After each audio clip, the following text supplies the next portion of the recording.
Bagaimana doa yang dijawab oleh Tuhan? Doa yang dijawab oleh Tuhan yang pertama tentunya doa yang sesuai dengan kehendak Tuhan. Ya, apa itu kehendak Tuhan? Kalau kita meminta suami kita bertobat, itu sudah pasti sesuai dengan kehendak Tuhan. Tapi ingat, yang kedua adalah ya selalu kita katakan kan, suka nyanyi kan, malam juga dinyanyikan kan, waktu Tuhan pasti yang terbaik, walau kadang tak mudah dimengerti. Alkitab berkata, berbahagialah orang yang bertahan sampai pada akhirnya. Ya, soal doa dijawab atau tidak itu adalah urusan Tuhan. Bagian kita adalah tetap percaya, tetap berserah, tetap berdoa. Lalu yang ketiga, memang ada yang namanya penghalang doa.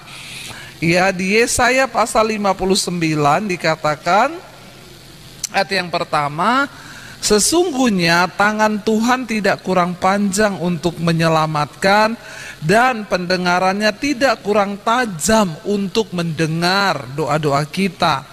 Tetapi yang merupakan pemisah antara kamu dan Allahmu ialah segala kejahatanmu, dan yang membuat dia menyembunyikan diri terhadap kamu sehingga ia tidak mendengar ialah segala dosamu.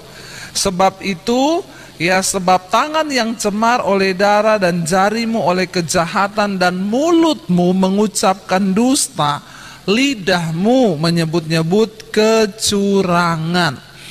Ketika kita berdoa, pastikan hidup kita ini memang sungguh-sungguh berkenan kepada Tuhan. Karena itu saudara, jangan terlalu banyak meminta dalam doa itu. Dalam doa itu sebaiknya bersyukur. Saya tuh kalau berdoa itu saya nggak pernah minta ini, minta itu, minta ini, minta rumah, minta uang, minta ini, nggak pernah. Saya kalau berdoa hanya menangis, bersyukur, dan saya bilang apa? Tuhan, bawa hidupku ini selalu di dalam perkenanan Tuhan. Kalau hidup kita dalam perkenanan Tuhan, pasti Tuhan itu turut bekerja. Tapi kalau masih ada dosa, sakit hati sama ipar, sama mertua, ya, mulutnya suka mengucapkan hal kalau ketemu, tahu nggak? Biar saudara berdoa, ya, puasa 7 hari 7 malam, ini menjadi penghalang doamu. Lah udah berdoa tapi kalau ketemu, ya, jadi tidak ada guna saudara. Mulutmu menyebut-nyebut kecurangan, sukanya ceritakan jeleknya orang, itu menjadi penghalang doa. Seperti langit yang menjadi tembaga, makanya doanya tidak tembus. Jadi mari kita lebih banyak introspeksi diri. Waktu kita introspeksi diri, tidak usah banyak permintaan. Datang di kaki Tuhan, nangis aja bercucuran air mata. Alkitab bilang Tuhan tahu bahasa air mata kita. Jadi yang terpenting doa itu, minta hidup kita ini selalu berkenan kepada Tuhan. Amin. Supaya nggak ada penghalang doa. Silakan Ibu Pendeta. Iya, terima kasih. Sepertinya ibu-ibu, bapak sekalian, pergumulan kita di tengah keluarga itu hampir mirip-mirip saja. Seputaran suami, betul? Seputaran anak-anak gitu. Tapi di tengah pergumulan kita masing-masing, di tengah kekuatan kita masing-masing sesuai dengan porsi kita itu, pasti ada beberapa ibu-ibu lagi yang mau memberikan kesaksian terhadap bagaimana ia dikuatkan oleh Tuhan di tengah-tengah keluarga. Terima kasih Ibu Debbie. Kita masuk dalam sesi yang kedua, sesi tanya jawab. Kakak di sana sudah chat saya untuk boleh lihat ke sini ding, katanya. Saya akan ya sharing gitu, bertanya juga tentang sesuatu. Silakan Kakak Yulianti. Saya kenal karena anggota jemaat saya. Dipersilakan Kak. Salam. Salam. Saya Yulianti, saya jemaat GKI Pandahang, jemaat dari Ibu Pendeta Neni Mulyati. Saya bekerja di Badan Keuangan dan Aset Daerah, Bu. Kebetulan kantornya di sebelah, jadi memakan waktu kalau ganti baju. Menarik sekali topik yang dibahas ibu-ibu tadi, Bu, seputar suami ya. Tapi saya di sini mewakili ibu-ibu tunggal, Bu. Karena sebenarnya saya bersaksi di tahun 2020 saya menemukan channel Ibu. Waktu itu pergumulan saya luar biasa. 4 hari setelah ibu saya meninggal, suami saya yang dipanggil Tuhan. Tapi puji Tuhan, saya bisa melewati pergumulan yang berat. Dan yang menguatkan saya adalah kitab Ayub, Bu. Pada waktu itu, saya memang dari remaja sudah ambil bagian dalam pelayanan, aktif di organisasi SPPR, sampai kuliah juga aktif di GKI Ngupasan Yogyakarta, karena kebetulan saya kuliah di sana. Jadi saya waktu itu saya tolak suara Tuhan. Coba baca kitab Ayub. Setiap malam saya lewati, sampai saya membuka channel Ibu.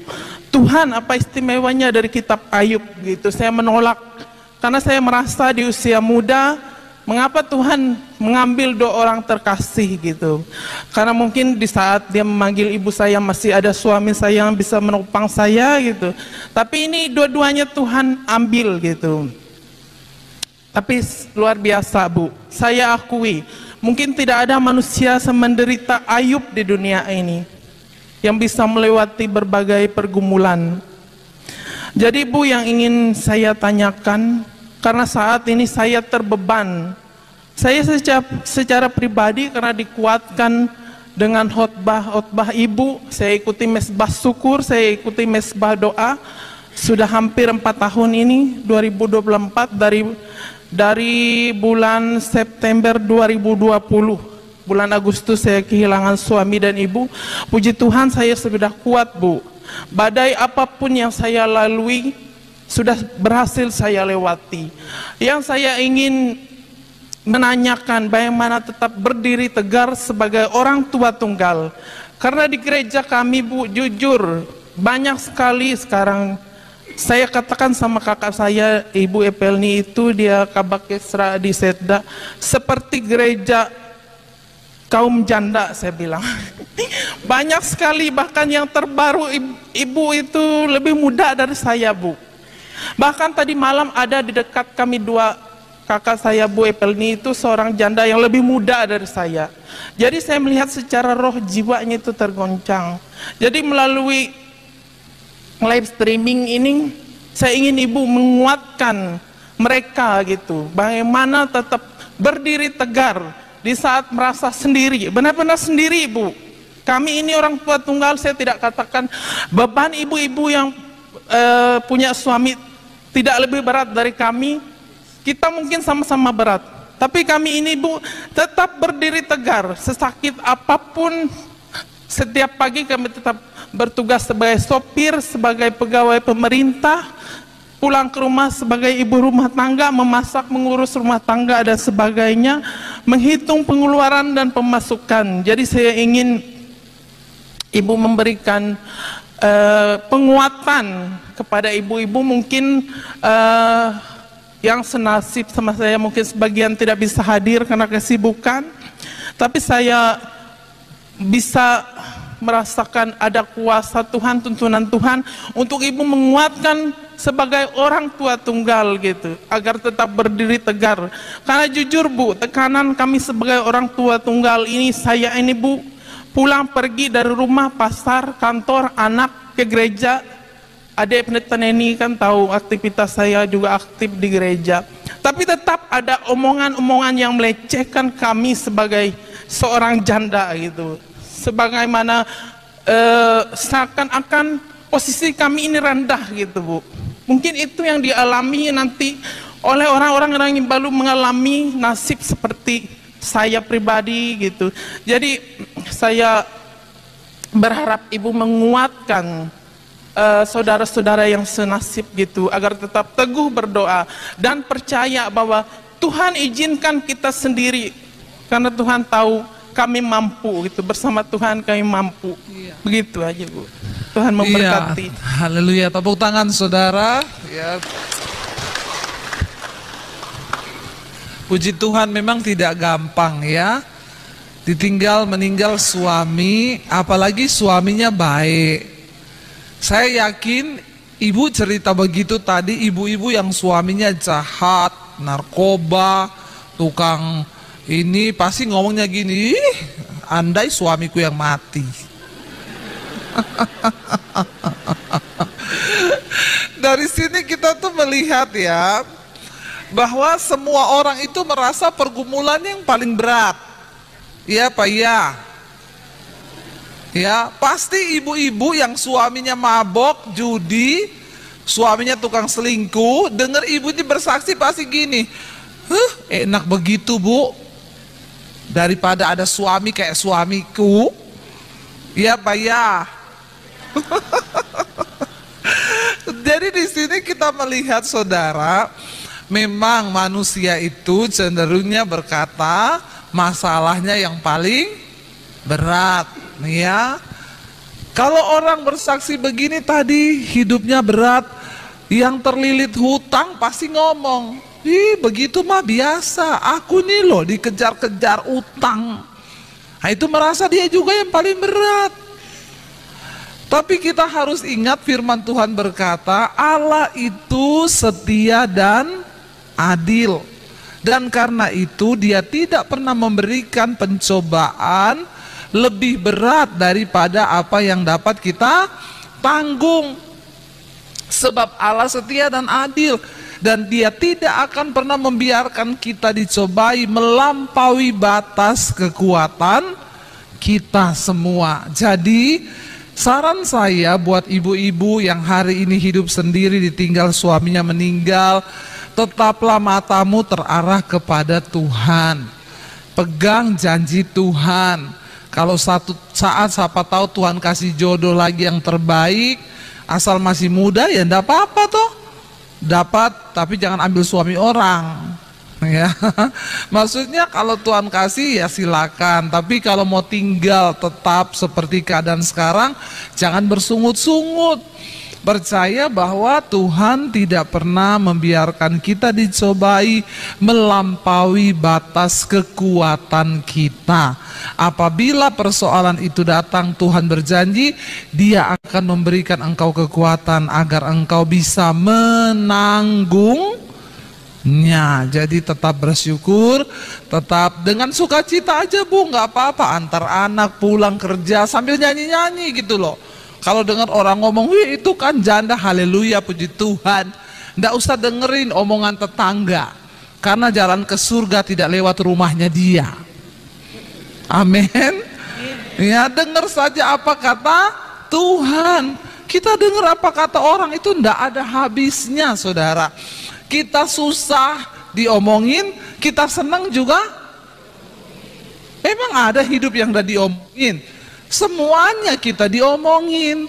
Ya, tapi hari ini pastikan hati dan iman kita yang terpenting adalah apa kata Tuhan bagi kita, bukan apa kata manusia. Jadi fokus kepada Tuhan saja. Ingat satu hal, ibu-ibu yang single parent di luar sana, engkau yang hidup sendiri, suamimu sudah panggil Tuhan, tetap kuatkan hati dan imanmu, percaya Tuhan tidak pernah memberikan pencobaan melebihi batas kekuatanmu sebagai manusia.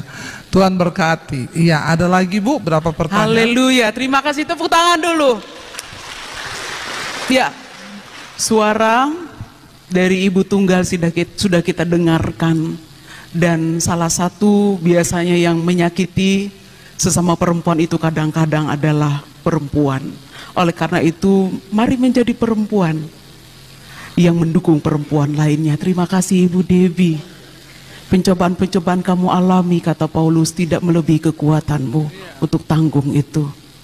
Ya, satu lagi Bu, jemaat saya lagi nih Bu. Silakan berdiri adik. Ya, silakan berdiri, perkenalkan nama untuk Ibu Pendeta Devi dan ceritakan apa yang menjadi pergumulanmu, atau ada pertanyaan? Silakan.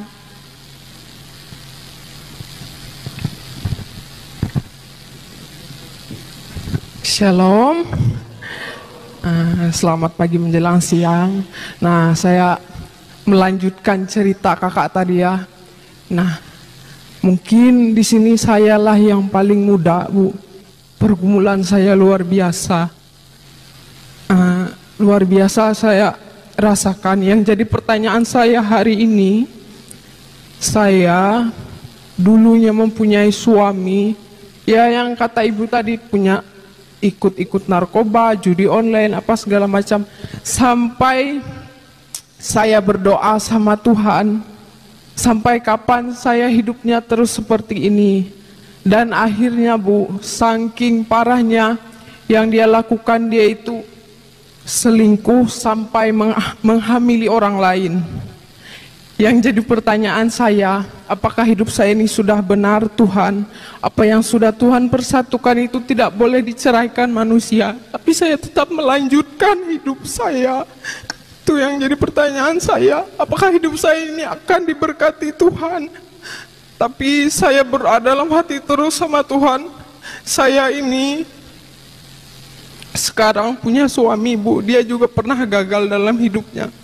Jadi saya berdoa sama Tuhan, semoga kehidupan kami bisa menjadi apa yang menjadi kehendak Tuhan. Walaupun prosesnya luar biasa, tidak semudah orang lain.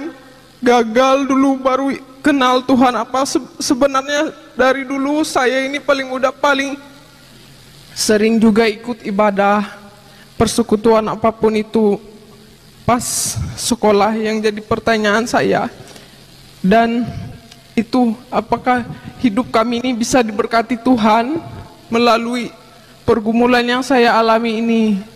Suami saya meninggalkan kami berdua, anak saya menghamili orang lain, dan saya melanjutkan hidup saya juga, Bu. Jadi dan menikah lagi sekarang. Oh, ibu sudah menikah lagi sekarang. Terus suami yang lama juga sudah sama perempuan itu. Ya, perempuan yang lain. Yang suami ibu sekarang, puji Tuhan, sampai sekarang dia itu nggak ada berubahnya, Bu. Kalau yang sekarang itu lebih baiklah dari yang Tapi dia juga bukan, maksudnya sudah bercerai atau memang? Sudah bercerai juga, Bu, dia sama istrinya. Oh, jadi pernikahan kedua juga. Iya, pernikahan kedua juga. Dan sekarang kami punya anak, Bu. Dianugerahkan seorang anak perempuan, putri. Oh. Masih kecil, baru 1 tahun 1 bulan. Jadi pas ibu kemarin ke Kurun lagi kan, ke Kabupaten Gunung Mas ini, saya itu masih hamil. Karena saya juga sering mengikuti apa itu kesaksian dari ibu. Makanya yang jadi pertanyaan saya, apakah hidup kami ini nanti bisa tidak salahkah? Jadi saudara begini, semua orang itu pernah berbuat salah. Tapi Tuhan itu melihat yang hari ini. Ya, ketika ibu sudah sungguh-sungguh bertobat, berdoa, dan suami minta ampun sama Tuhan, dan sekarang mau hidup membenarkan diri di hadapan Tuhan, mau semakin diubahkan. Ya, jangan takut, percaya bahwa Tuhan memberkati. Jangan mau diintimidasi iblis. Hari ini ibu berdiri atas nama Tuhan dan berkata, Tuhan, aku percaya. Tuhan bilang jangan ingat-ingat lagi masa yang lalu, tapi lihat, aku akan membuat sesuatu yang baru di depanmu. Ya, kita sama-sama berdoa saudara ya, supaya memang intimidasi iblis itu luar biasa, tapi lihatlah ke depan, lupakan yang ada di belakang. Semua manusia pernah berbuat salah, tapi Tuhan tuh melihat yang hari ini. Ya, jangan mau diintimidasi iblis, percaya kalau yang penting sekarang ini, yang Tuhan lihat itu sekarang ini, posisi kita, apakah kita bertobat atau kita masih main-main dengan dosa. Tetap kuat ya, Tuhan memberkati. Dan jangan yang jadi pertanyaannya tadi, bukan yang sudah Tuhan persatukan itu tidak boleh manusia ceraikan gitu. Itu aja yang jadi pertanyaan. Memang manusia itu ya pasti akan banyak penghakiman, tapi saya yakin bahwa Tuhan itu punya hak sendiri untuk menghakimi. Ya, jadi ya sekarang ini lihat kepada Tuhan saja. Banyak kasus yang seperti ini, saudara. Ya, dulu mereka belum mengenal kebenaran, lalu mereka bercerai. Sekarang menikah, dengan pernikahan sekarang ini lebih dekat sama Tuhan, sudah pelayanan. Tapi ada orang-orang yang menghakimi, ngomong kamu tuh tidak diberkati Tuhan karena dulu kamu cerai. Dia bilang lah, saya dulu belum mengenal kebenaran, Bu. Nah sekarang apakah saya sekarang harus menceraikan suami saya yang sekarang lagi? Saya bilang jangan. Kamu hidup sekarang dengan yang ini, cintai Tuhan, layani Tuhan, nggak usah dengar omongan manusia, karena Tuhan punya hak sendiri untuk menghakimi setiap orang. Kita jangan melebihi Tuhan. Jadi ibu nggak usah terintimidasi, yang sekarang jalani aja, ya jangan lebih dibikin hancur lagi hanya gara-gara penghakiman orang. Pokoknya ibu percaya Tuhan mengasihi, mengampuni ya. Tapi yang sekarang mau bercerai ndak boleh loh, sudah tahu kebenaran ya. Kalau belum tahu, ya memang dia ndak tahu. Dan Tuhan menilai itu. Jangan kita yang sudah tahu pura-pura tidak tahu. Iya, Tuhan memberkati. Terima kasih. Iya. Tepuk tangan saudara. Ya, kita menghargai keberaniannya untuk mengungkapkan, tapi itu menjadi, saya yakin menjadi berkat bagi banyak orang. Ya. Amin. Ibu dalam sesi yang kedua ini 3 penanya, jadi baru 1 orang lagi penanya, disilakan. Ibu di sana, sepertinya duluan yang di belakang. Banyak ya? yang antusias ya, bertanya. Iya betul. Bertanya sekaligus memberikan kesaksian. Ya, kehadiran Ibu betul-betul jadi berkat di tempat ini. Terima kasih, disilakan.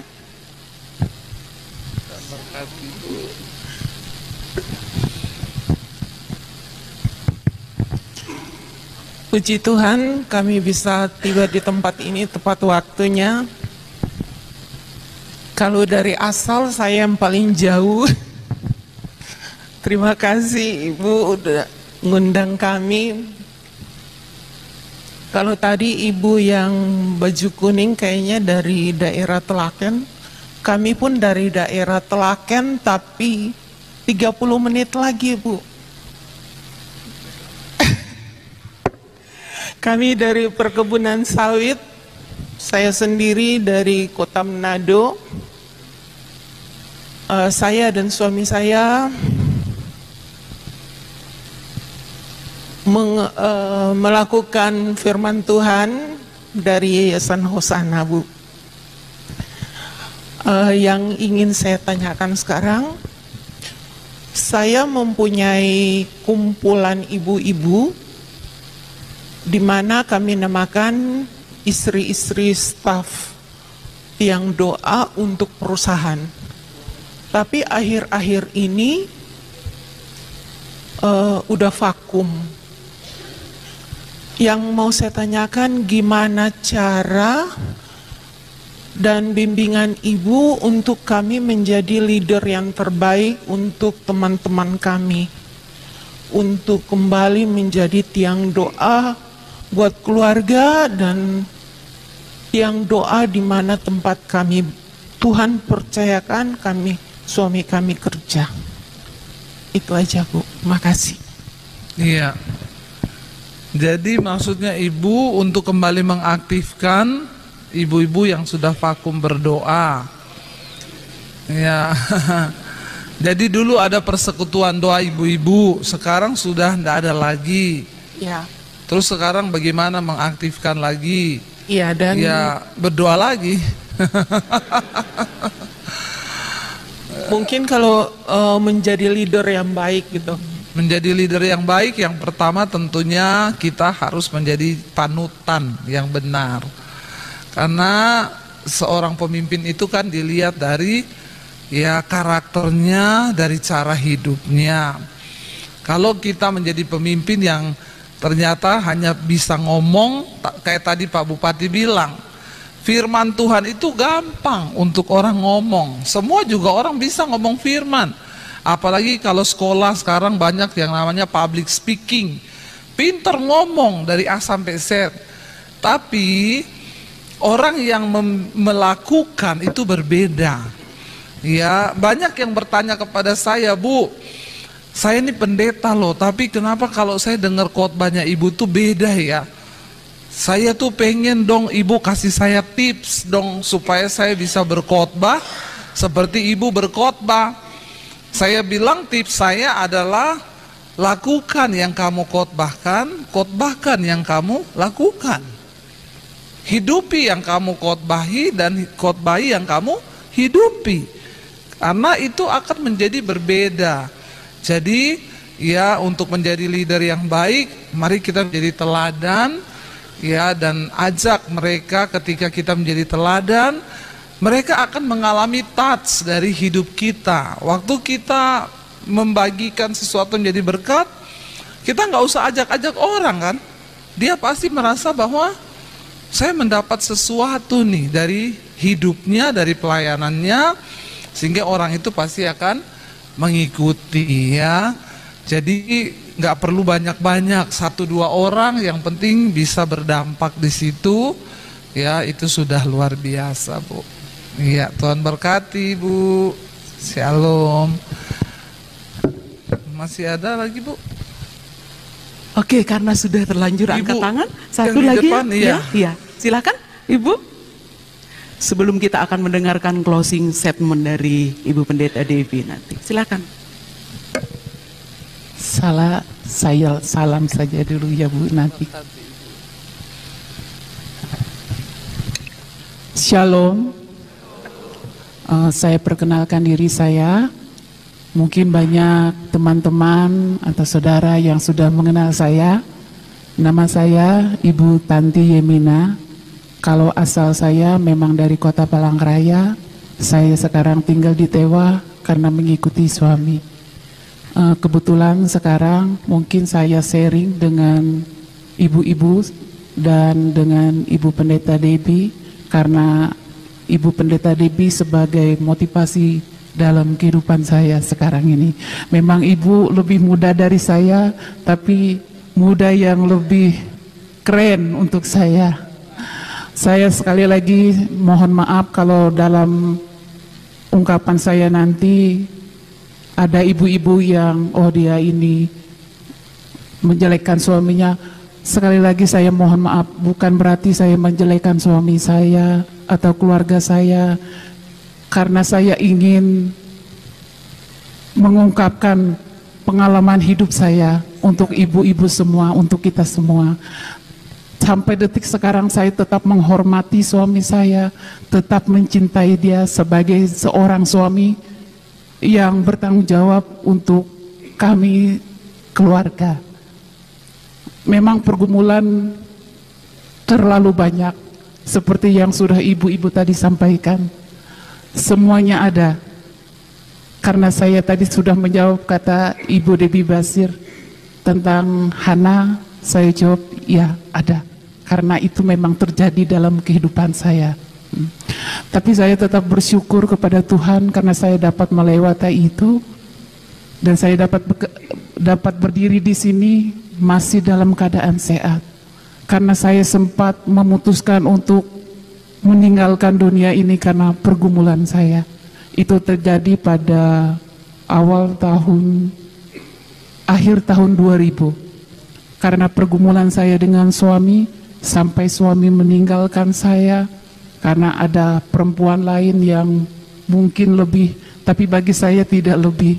Karena dalam hati saya memberikan yang terbaik untuk suami, memberikan dia wejangan dan sebagainya agar dia menjadi suami yang lebih baik, tidak menjerumuskan dia ke hal-hal yang tidak baik. Dari awal kami menikah, memang kami menikah pertamanya tidak karena cinta, itu karena dijodohkan oleh keluarga. Sampai saatnya kami menikah, saya belum siap, saya sempat dilarikan orang tua ke Malang waktu itu, sempat 1,5 tahun di sana untuk mengikuti kursus. Saya berhenti dari pekerjaan honor saya di Dinas Perikanan di Kota Madia Palangkaraya. 1,5 tahun di Malang, saya ke Jakarta mengikuti kakak di sana setengah tahun. Pas sudah kembali ke Palangkaraya, saya dituntut lagi untuk menikah oleh keluarga dari pihak laki-laki. Kebetulan pada waktu itu umur saya masih 23 tahun, dan waktu itu saya belum, kata Ibu Basir, kalau mencari jodoh berdoa dulu. Itu saran yang paling pertama kayak Ibu Basir dan Bapak sebelum menikah, minta suami harus berdoa dengan Tuhan. Apakah ini suami yang kemungkinan Tuhan memberikan suami yang baik kepada saya juga. Saya berharap seperti itu. Perjalanan pernikahan kami 1 tahun. Tahun yang kedua mulai banyak datang badai. Sampai sekarang 26 tahun. Nanti bulan Februari ini 26 tahun. Dan pergumulan saya mungkin ibu-ibu banyak yang tahu. Dan saya drop pada akhir 2020. Saya sempat masuk rumah sakit karena saya mengkonsumsi obat yang memang kelewatan dosis sampai 2 genggam. Karena waktu itu saya sudah tidak dapat berpikir jernih lagi. Dan pada saat itu saya sendiri di rumah, anak-anak saya kebetulan semua di rumah ibu di Palangkaraya. Karena saya ada pergumulan, ibu mengambil anak-anak saya untuk tinggal bersama mereka. Dan pada saat itu ada waktu libur juga. Pada hari itu subuh jam 5, saya sudah tidak dapat berpikir jenis. Yang saya pikirkan, saya sudah capek, saya sudah lelah. Kalau saya mengambil jalan ini, mungkin saya tidak akan memikirkan hal-hal dan beban berat lagi. Biarkan mereka yang tinggal, saya pergi menghadap Tuhan. Itu pikiran saya dulu. Tapi Tuhan tidak berkehendak. Tuhan tidak mengizinkan saya untuk pulang dulu. Jadi kuanewen denganku, dia nerima Tuhan ika buli ko cepak Tuhan buli ke hindai ke dunia kuanewen. Pada waktu itu saya tidak tahu, saya di kamar sendiri. Dan katanya tetangga yang dari belakang rumah itu yang mendobrak rumah dari jendela, masuk dari jendela kamar. Katanya mereka, suami saya yang telepon untuk mengecek saya di rumah. Saya kurang tahu gimana suami saya bisa tahu saya sudah dalam keadaan koma dan tidak tahu. Nah, sudah keluar busa dan lendir dari mulut saya. Dan tetangga saya menemukan saya sudah tidak berdaya lagi, dan itu cepat dibawa ke rumah sakit. Saya dikuras perut di sana.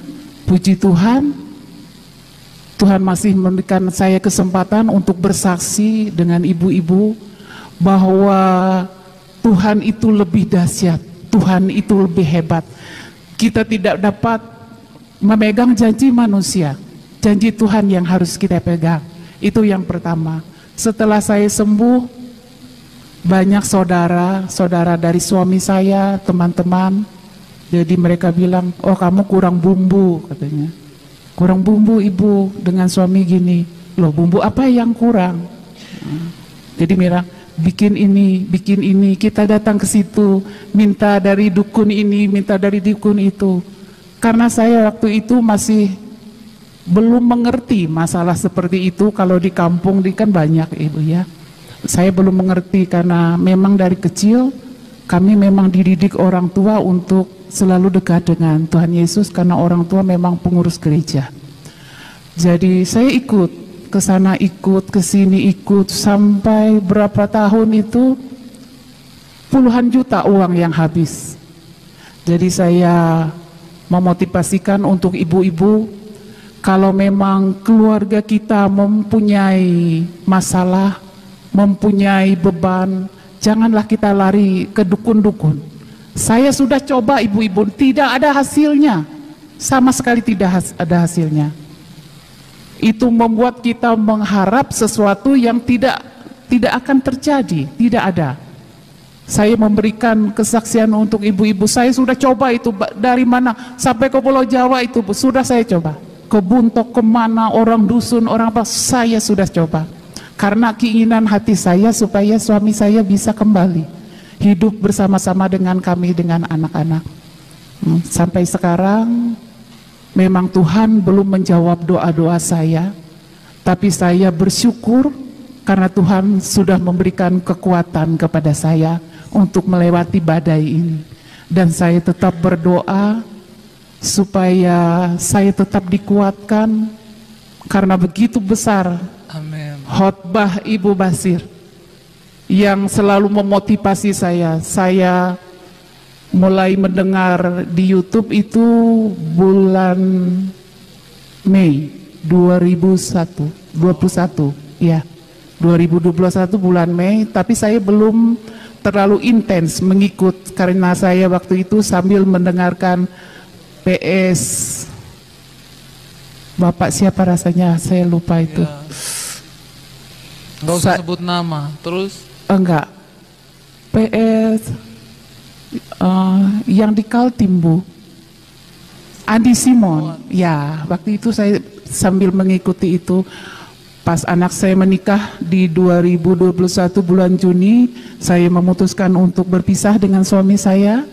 Setelah anak saya menikah, saya akan berpisah, saya bilang. Ternyata saya mengikuti terus YouTube Ibu Dewi Basir. Di situ ada menyatakan bahwa kita orang Kristen tidak diizinkan Tuhan untuk berpisah, bercerai, karena yang hanya bisa memisahkan hanya maut. Dari situ saya bergumul lagi, Bu. Pergumulan ini antara kedagingan saya dengan iman saya itu luar biasa, sangat luar biasa. Saya bilang, saya terus mengikuti khotbah Ibu Dewi Basir yang saya ketinggalan, itu saya cari terus. Sampai ada yang sampai 5 kali saya dengar. Kalau saya sudah kacau, saya putar-putar. Karena saya waktu itu tidak dapat tidur, kalau tengah malam sampai pagi bisa tidak dapat tidur. Dan kemarin sempat lari ke Pelangkaraya, datang ke dokter, diberikan obat penenang.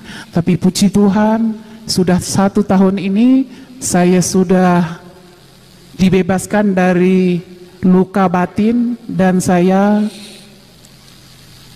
merelakan apa yang Tuhan izinkan di dalam kehidupan saya.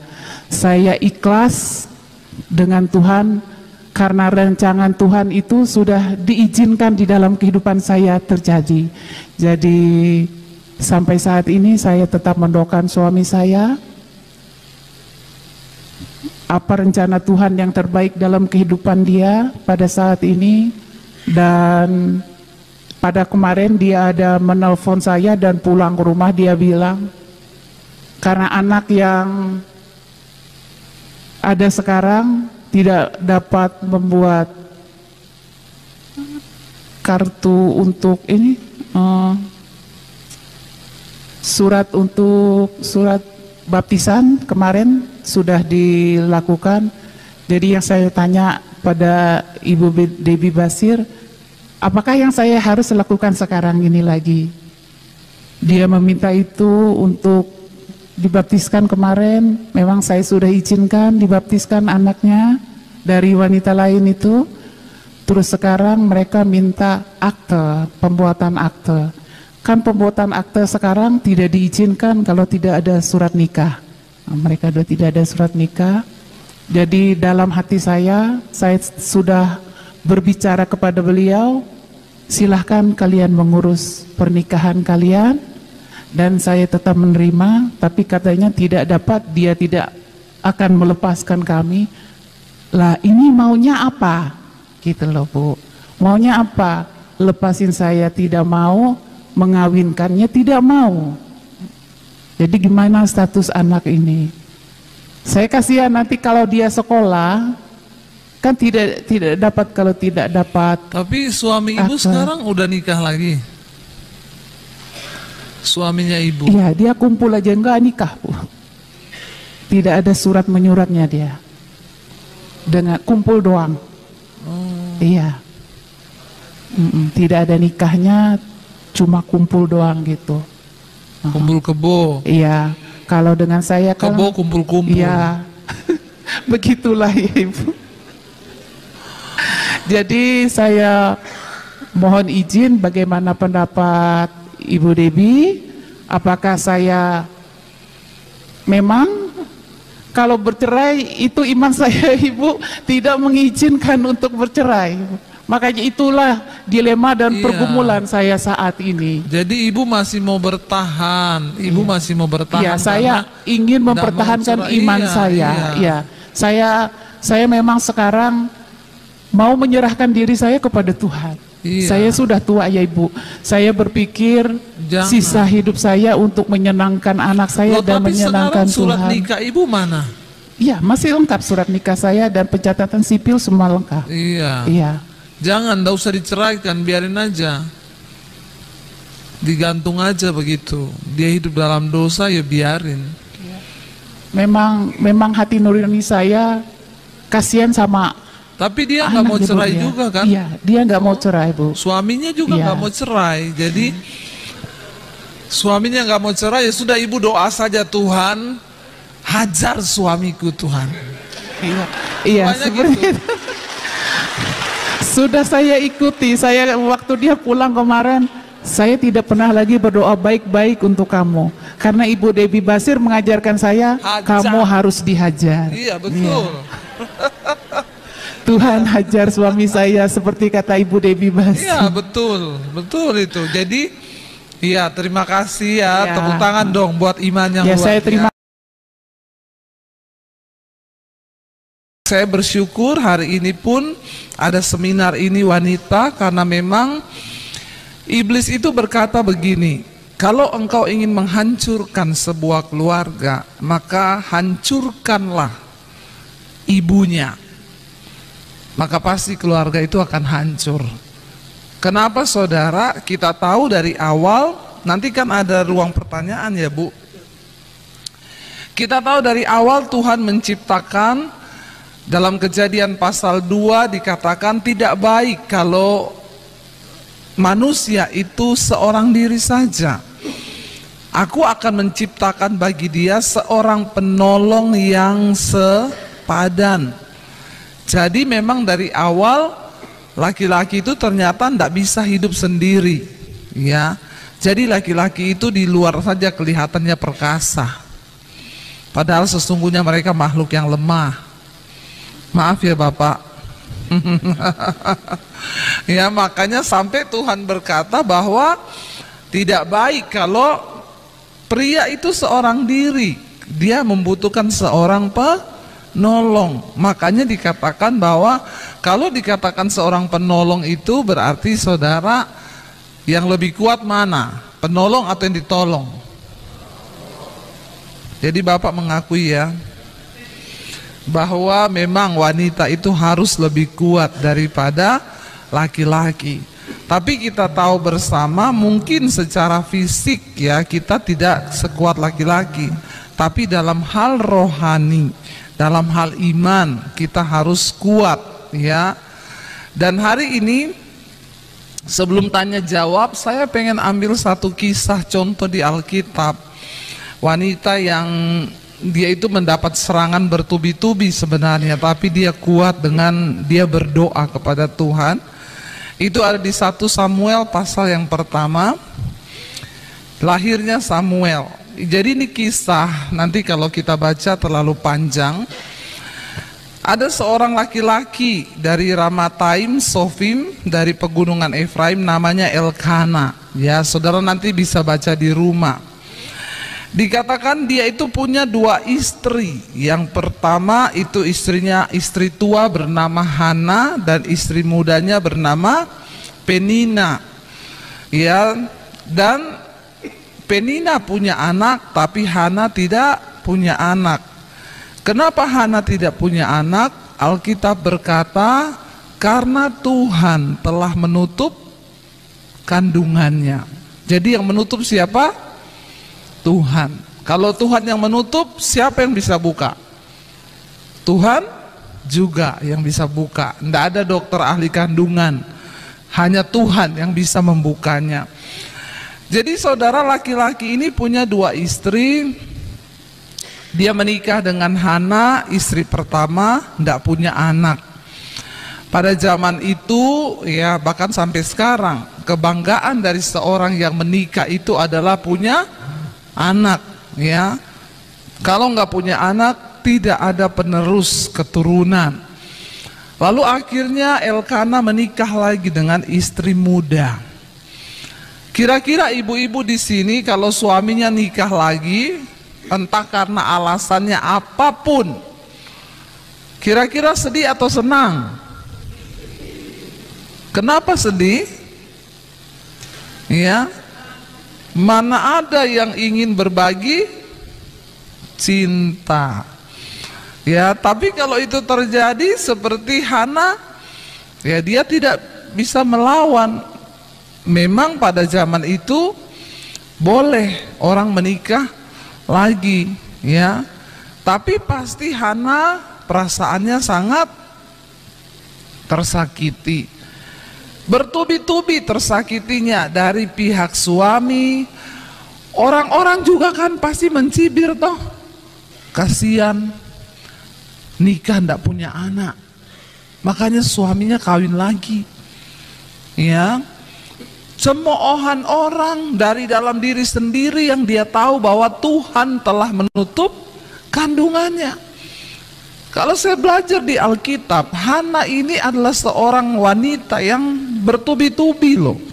Dari dalam diri ada tuduhan di hati, kenapa Tuhan, aku ini tidak punya anak.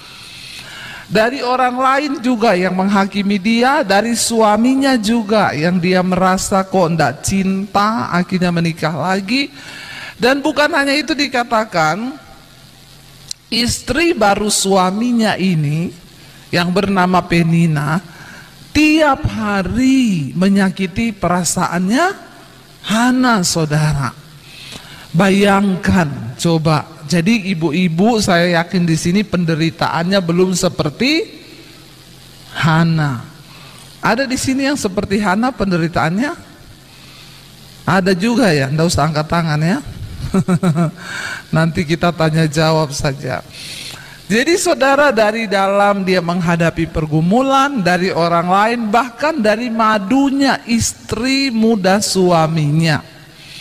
Tiap hari, kasihan deh lu ndak punya anak. Ya, ndak seperti aku punya anak, makanya suamimu ndak sayang. Ya, kalau punya madu yang baik-baik mungkin agak-agak tidak tersakiti, tapi ini Tuhan izinkan madunya ini, ya memang yang namanya madu di mana-mana itu racun ya. Ya, makanya bapak-bapak jangan suka cari-cari madu ya. Saudara, dikatakan di sini satu kali ketika mereka pergi mempersembahkan korban, ayat yang ke-6, tetapi madunya selalu menyakiti hatinya supaya ia gusar karena Tuhan telah menutup kandungannya. Dikatakan tiap hari madunya itu menyakiti hatinya. Bayangkan loh, tinggal serumah tiap hari disakiti. Kita ini kan perempuan berusaha menjaga hati ya. Tapi kalau ketemu orang yang tiap hari nyakiti kita, kalau ibu-ibu jadi Hana, kira-kira pilih cerai aja, pergi menikmati hidup enak tanpa suami dan madu yang begitu, atau bertahan seperti Hana? Halo, ya, ayo ibu-ibu, bertahan tiap hari disakiti, melihat kemesraan madunya, anaknya juga banyak, sini ndak punya anak, tiap hari diejek. Ya, kalau orang lain pasti sudah mending tak cerai. Ngapain saya bertahan begitu ya, mungkin. Tapi Hana tidak. Dia memang bahkan dikatakan dari tahun ke tahun mereka pergi ke bait Allah untuk mempersembahkan korban di Silo. Dan di sanalah Hana berdoa. Satu kali Hana tidak mau makan ketika mereka ada di sana. Lalu suaminya Penina bertanya, "Kenapa kamu tidak mau makan?" Hana menangis saat itu. Ayat 8, lalu Elkana suaminya berkata kepadanya, "Hana, mengapa engkau menangis dan mengapa engkau tidak mau makan?" Ini juga suami pura-pura tidak tahu, ya. Sebenarnya dia tahu nggak kenapa istrinya nggak mau makan? Ya tahu kan, karena perbuatannya madumu itu. Udah kawin lagi, madumu jahat. Dia tanya lagi, kenapa kau menangis? Kenapa ndak mau makan? Mengapa hatimu sedih? Pret. Lalu dia bilang lagi begini, bukankah aku ini lebih berharga bagimu daripada 10 anak? Lah kalau memang aku lebih berharga juga, kenapa kau kawin lagi? Kan bisa begitu, saudara. Tapi Hana tidak melakukan itu. Dikatakan di sana, Hana datang ke bait suci, lalu dia menangis di hadapan Tuhan. Ketika Imam Eli mendengar Hana menangis, Imam Eli berpikir Hana ini lagi mabuk. Ya, lalu dia bilang begini, dia dekati Hana, dia bilang, hei perempuan mabuk, ya, lepaskan dirimu dari mabukmu itu. Kasihan toh, sudah punya masalah, sakit hati, disakiti madu, nggak punya anak, datang ke rumah Tuhan, dipikir pendeta mabuk. Ini sangat bertubi-tubi loh, saudara. Ya, dikatakan di sana Imam Eli berpikir dia ini perempuan dursila, perempuan nakal yang lagi mabok, lalu datang ke rumah Tuhan. Kenapa dipikir dia perempuan mabok? Karena dia itu berdoa terus menerus, dia berdoa mulutnya komat kamit sambil menangis kepada Tuhan. Lalu Imam Eli mengamati, oh ini perempuan mabuk. Karena dia berkata-kata hanya dari bibirnya saja, tapi suaranya tidak kedengaran, maka Eli menyangka dia itu perempuan mabuk. Lalu kata Eli ayat 14, berapa lama lagi engkau berlaku sebagai orang mabuk? Lepaskan dirimu dari mabukmu itu. Tapi Hana menjawab, bukan tuanku, aku ini seorang perempuan yang sangat bersusah hati.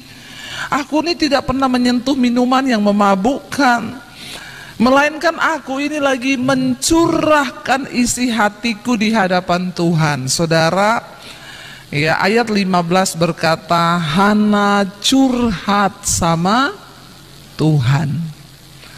Sakit hati bertubi-tubi, dihina bertubi-tubi, tapi Hana curhat sama Tuhan. Ya. Lalu di sana dikatakan dia minta kepada Tuhan, beri aku anak. Kalau Tuhan beri anak, maka anak itu akan aku persembahkan buat Tuhan. Ketika mereka pulang, Alkitab berkata, saat Elkana bersetubuh dengan Hana, lalu teringatlah Tuhan kepada Hana, dan dia membuahi kandungannya, saudara, sehingga lahirlah Samuel. Ketika Samuel lahir, masih kecil betul anak-anak itu ketika dia lepas ASI. Ya, anak bayi lepas ASI itu umur berapa, ibu-ibu? 1 tahun? 2 tahun, ada yang bahkan masih 6 bulan loh ya. Tapi dikatakan di situ ya dia masih kecil, mungkin 1 tahun atau 1,5 ya. Dan Alkitab berkata Hana membawa dia ke rumah Tuhan di Silo. Waktu saya ada di Silo, saya bawa grup ke Israel, saudara. Satu hal yang saya dapat di situ, Roh Kudus kasih tahu di hati saya. Hana itu bernasar, dia meminta sesuatu untuk dia berikan kepada Tuhan yang paling berharga. Ketika anak itu lahir, saya yakin bahwa pastilah ya, ini ibu-ibu di situ nggak butuh kipas angin kayaknya ya. Duduk-duduk nggak keringetan, bisa nggak kipas anginnya diarahkan ke sini ya? Panas ya. Lalu saudara, dikatakan di sana bahwa dia beri yang terbaik loh. Kita ini ceritanya begini ya. Ceritanya begini ibu-ibu, kita mengharapkan anak lama. Nggak usah lihat kipas anginnya, lihat saya aja ya. Biar itu kipas angin yang bekerja. Ibu-ibu kita ini nggak hamil, nggak punya anak lama. Waktu anak itu hamil, lahir, kita diberi anak, kira-kira kita seneng nggak? Seneng banget ya. Kita sayang nggak sama anak itu? Sayang banget. Tapi Hana kan berjanji akan memberikan itu kepada Tuhan. Yang saya tangkap waktu di Silo itu, saudara, saya bilang sama suami saya, kalau saya jadi Hana, mungkin saya ndak akan kuat waktu melepas anak itu. Dikatakan dia lepas anak itu di bait Allah, pasti anak itu nangis nggak lihat mamanya pergi nangis loh. Tapi Hana terbukti menjadi wanita yang dia bernasar kepada Tuhan dan dia berani memberi yang terbaik bagi Tuhan. Nah saudara, dari kisah ini saya yakin banyak hal yang kita bisa dapat. Dan mari sekarang ya di seminar ini, kalau ibu-ibu mungkin akan lebih banyak nanti dari pertanyaan, saya yakin biasanya di seminar memang banyak tanya jawab supaya lebih menjawab dan terjawab ya. Saya kembalikan kepada Ibu Pendeta, silakan Bu.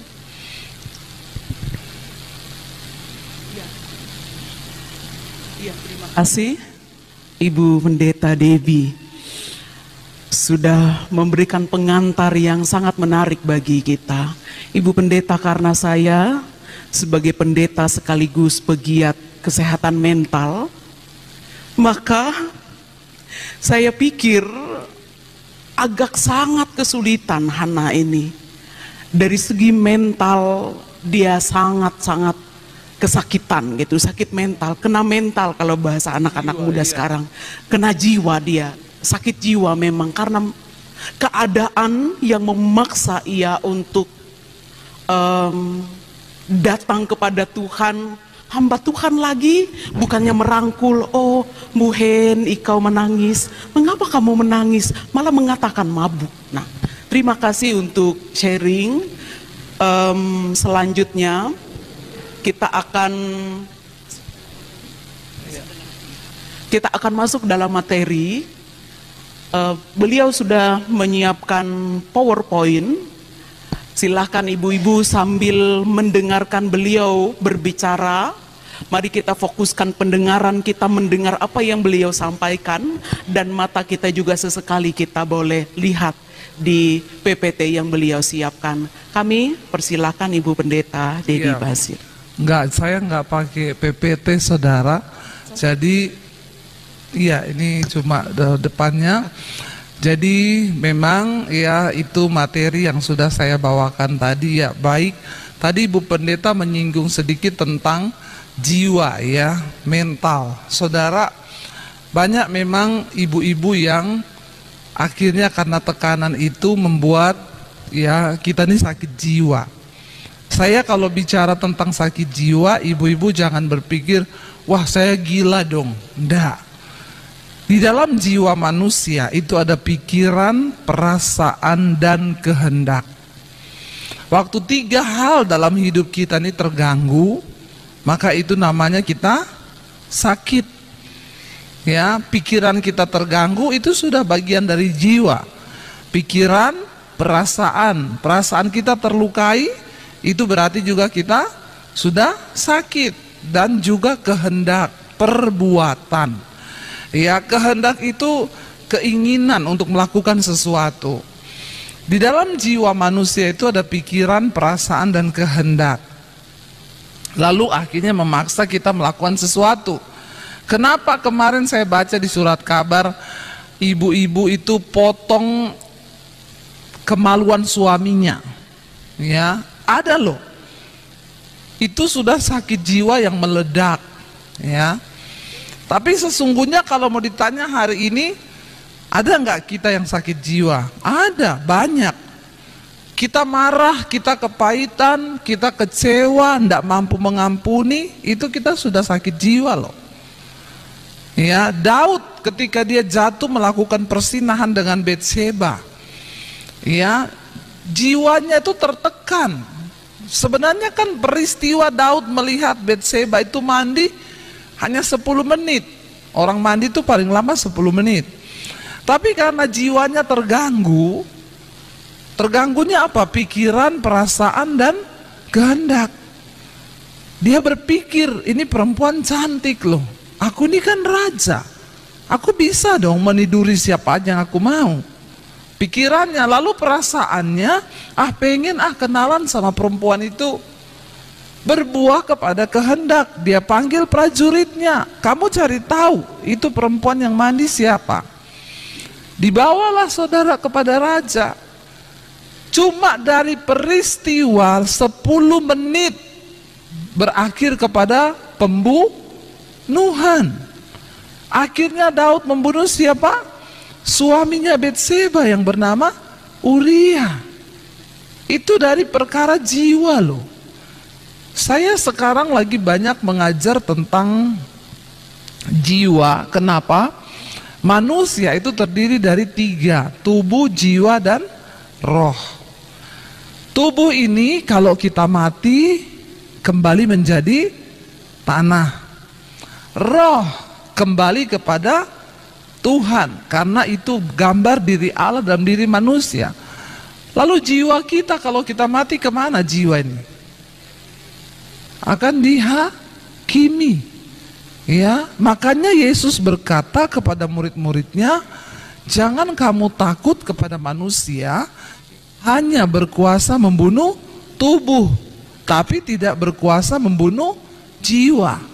Takutlah kepada Allah yang sanggup membunuh baik tubuh dan jiwamu di dalam neraka. Penting ibu-ibu menyadari hari ini kesehatan jiwa kita itu yang sangat Tuhan lihat. Kenapa?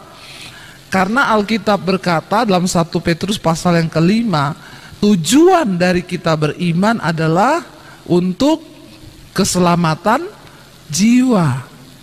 Nah hari ini ya, Hana ini benar tadi kata Ibu Pendeta, benar kalau dilihat dari secara segi dia sangat terpuruk ya, dia kena mental loh, kejiwaannya loh. Tapi dia lari di dalam doa kepada Tuhan. Doa adalah solusi bagi setiap kita saudara. Mau engkau tertekan dari dalam diri, dari luar diri, dari mana saja. Ketika kita berdoa, Tuhan sanggup melakukan segala perkara di dalam hidup kita.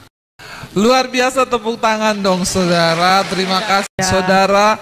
Ini satu bukti ya bahwa kita udah nggak berteori lagi ya bahwa wanita itu adalah tiang doa. Ya bayangkan sudah tidak kuat, sudah menggugat cerai. Surat cerai sudah keluar ya. Sudah keluar. Tapi Tuhan tidak pernah terlambat bagi orang-orang yang mau berharap setia.